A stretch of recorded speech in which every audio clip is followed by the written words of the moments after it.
What's up with ethics nowadays, am I right? I mean, people are like actually asking and even peer pressuring other people into caring about someone other than themselves and actually caring about the impact that they have on everything around them in the world. It's fucking crazy. It's confusing. It goes against everything we've been taught. But fear not, I am here to help. I have broken things down into a 5-tier system to help you decide what things are ethical and what things are not. Since the very concept and idea of being ethical and having empathy and worrying about our impact is so foreign to this society, it can be overwhelming. So that's why I've created the scale of urgent and direct for ethical purchasing and living. So we have 5 tiers broken down from most urgent and direct to least urgent and direct. Now I'll explain as I go along. So in this top tier of most urgent and direct, I'm gonna go ahead and write murdered body parts and secretions, as well as slave labor, especially the kind that kills. So not participating in these things is the most urgent because lives are on the line, and it's the most direct because there's directly killing going on, basically. So therefore, it takes the highest priority of things that you probably want to stop engaging in and supporting now. The next tier down would be created with slave labor and bad conditions, but they're not killing the slaves. So these categories of things are at the top because every time you pay for a product that goes along with these industries, you are directly sentencing someone to be enslaved and possibly killed. So the main difference between tier 1 and tier 2 is that in the first one, you know for certain that someone's going to die as a result of your purchase and that someone is enslaved. You have video footage, proof of it. It is backed by facts, you know for sure. The second tier, the big difference is that no one's dying, and also that you don't know for sure if there's slave labor and bad conditions. You think there probably most likely is, and you're gonna go ahead and assume that there is and not try and pay for it, but you don't have video footage and hard evidence of that.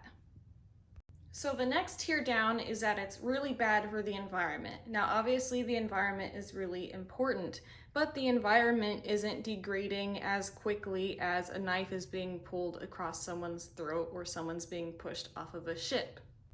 And it's not as direct because you don't know for sure if that single-use plastic is definitely going into a landfill or if it's going to be repurposed somehow. The next tier down is that it's bad for the environment, but maybe not as bad, and it's not as urgent and direct as the above tier, and I'll explain more later, I promise. So the final tier is when you get to this point where you're living as ethically as possible and causing the least amount of harm that you possibly can by existing as a human.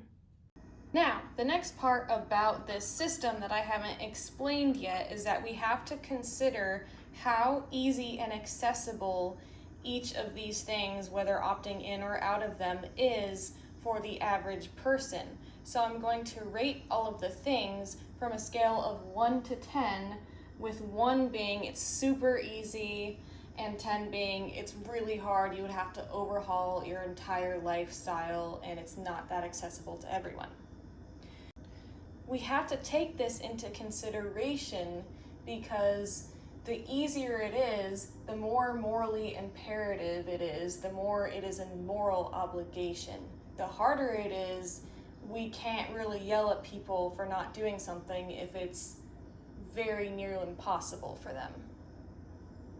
Before I start giving things a rate from 1 to 10, I'm going to write some examples in each tier. This will hopefully clear up any confusion. So by no means is this a complete list, but in this first tier we have animal products, so meat, dairy, and eggs. Just watch the documentary Dominion if you think I'm being dramatic. And then I included the shrimp industry as an example of an industry that uses human slaves. So on shrimp boats all over the world, they enslave humans, promising them a better life or to get out of their situation, but they just keep them as worker slaves on the boat, and if they slip up, they push them off into the ocean. It's a huge problem, and you are directly supporting that if you pay for shrimp.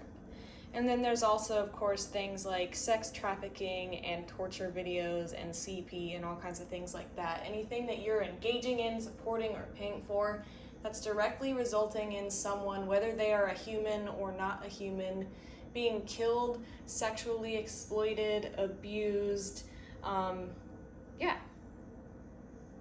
So I'm gonna rate this as a 1.2 on the scale of 1 to 10, with 1 being the easiest. Why a 1.2? Because all you have to do is move your arm over to the oat milk instead of the cow's milk, and just to not, support directly these things. It's very easy not to support these things, especially with animal products. There's a vegan version of every animal product. And if there isn't one, then you can just eat the traditional plant foods, the pasta, bean, rice, legumes, everything, and they're cheaper anyway, so it's not like it's not as accessible. I would have made this a 1, but I'm making it a 1.2 because there are some people in the world who rely on animal products, like they literally need it for survival, or they literally have no other option. I've never personally met anyone in that scenario. Everyone I've talked to likes to point to those people, but I've never met one. I know they exist, but yeah. No, I'm not trying to make the number of people who need it to survive less than it actually is. It's just that if you're watching this video, pretty safe to assume that you're not in that situation. So examples in the second tier would be like fast fashion, new technology, and mass-produced stuff you don't need that are made in shitty factories. Why fast fashion? Just find a documentary about it. These clothes go straight in the landfill. They're made very shitty, so they just go into a landfill quickly. They get shipped off to other countries, and they're just mounds and piles of it, and it's bad for the planet.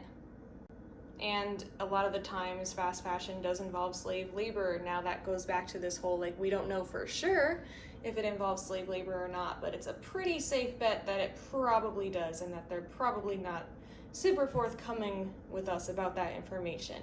So new technology, so getting a new phone all the time and buying a bunch of new technology, no real reason to do that when we can get it used.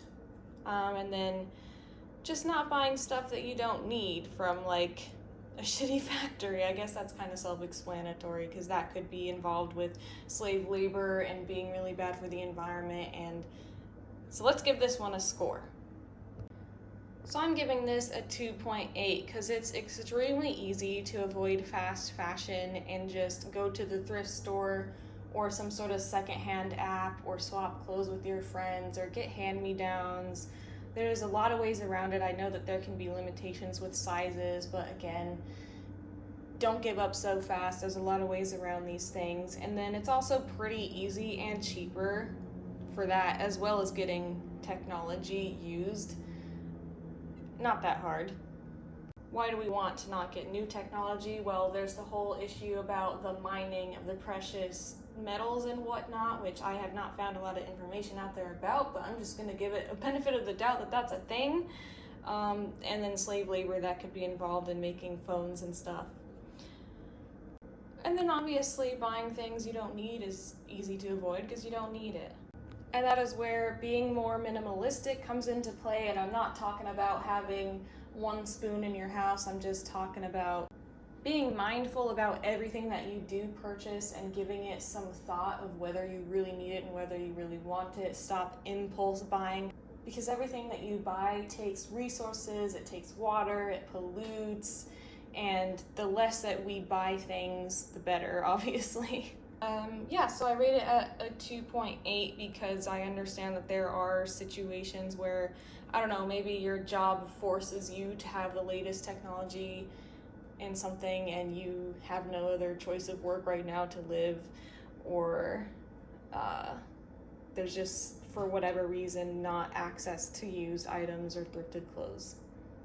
So the next tier for really bad for the environment, I wrote down flying in airplanes unnecessarily. So I think it's necessary if you're flying somewhere to see a loved one that's about to pass away. Like, yes, but I don't think that we should be normalizing just flying any old where for just a vacation and private jets and all of that kind of stuff. I think that that's ridiculous and unnecessary.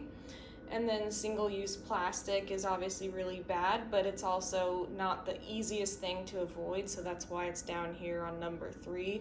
And then small penis trucks, of course, that is easy to avoid because people only do that for like their hobby and to make up for something, you know?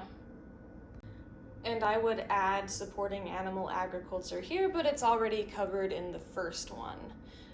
If you don't know, watch Cowspiracy. Animal agriculture is actually worse for the environment than all of transportation, including airplanes combined. So even though it's easy not to buy small penis trucks and drive them around, I'm giving this a 5. So definitely getting more difficult because, again, if you get your food from the grocery store, like a vast majority of us, there's really no way that you could completely avoid single-use plastics unless you're fortunate enough to have like one of those grocery stores where you bring your own containers for everything, and even then there's probably single-use plastic somewhere along the lines. And then again, there's certain things that cause people to, for one reason or another besides a dead relative, have to fly. But if we can at least have the mindset of not just flying for any old reason we feel like and actually think about things, then that would be good. So moving on to the next tier, so things that aren't as bad and not as urgent and direct as far as impacting the environment. So driving a car using a bunch of toilet paper, like using regular toilet paper instead of opting for something better like, I don't know, bamboo toilet paper, or using a reusable cloth, and not composting. So it's actually really easy to like stop using paper towels, for example, but it's not that easy to stop using toilet paper because if you're somewhere and you have to shit, especially if you eat meat, you can't just not have something to wipe yourself.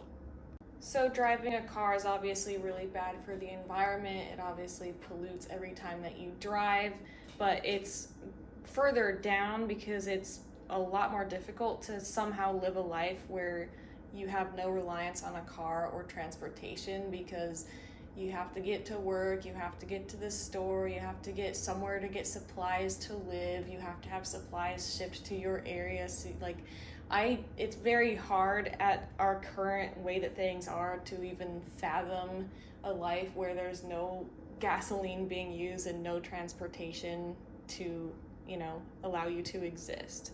So that's why driving a car is further down.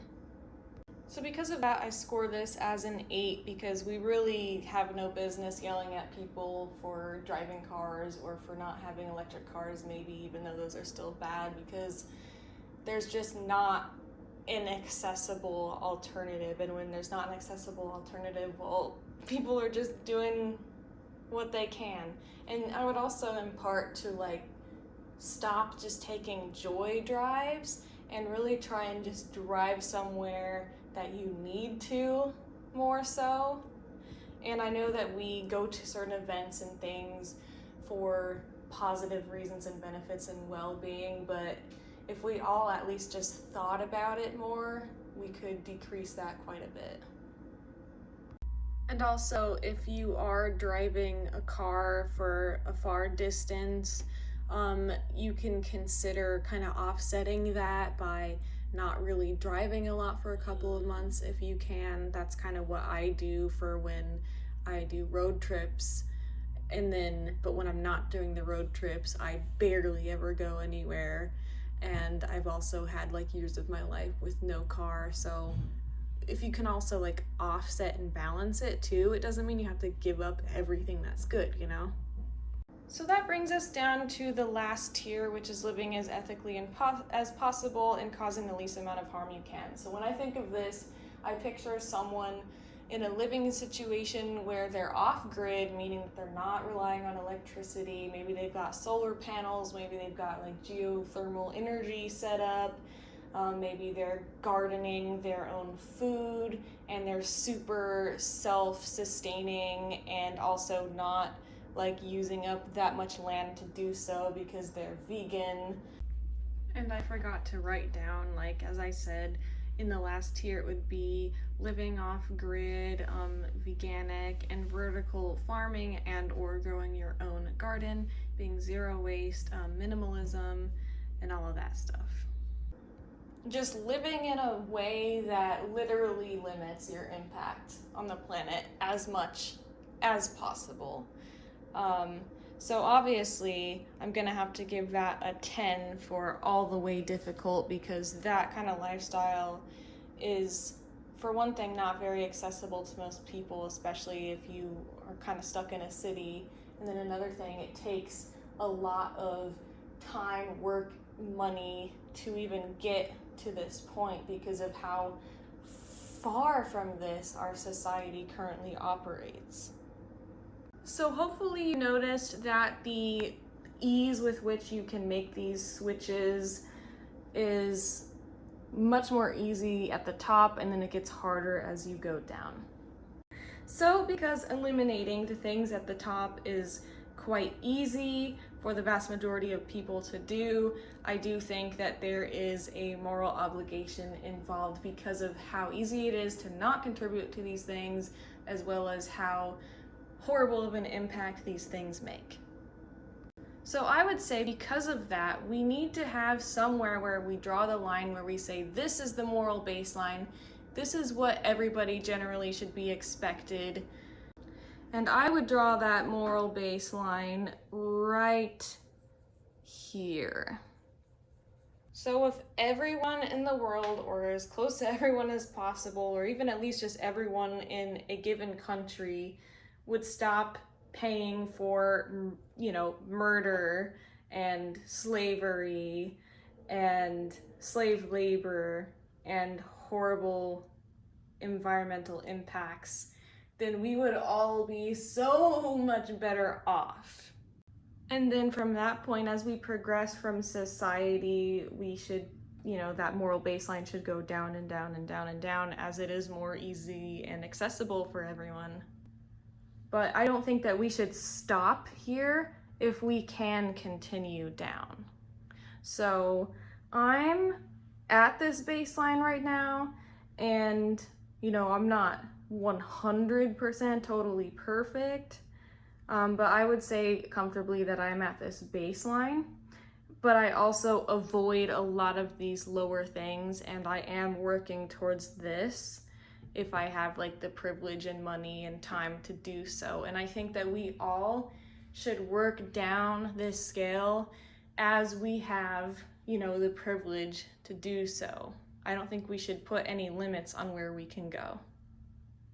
So my example lists are pretty short. I would love it if you could think of other examples that should go in each tier, because I don't know everything about the world. I don't know all the darkness and stuff that's out there. There's so much about industries that are hidden from us. I'm sure there's loads of things that I didn't even think about. Do you think there should be another tier added? Like, what do you think about this? So if you're not on any of these tiers and you're paying for animal products and not trying to do any of these things, I don't want you to feel like a royal human piece of shit.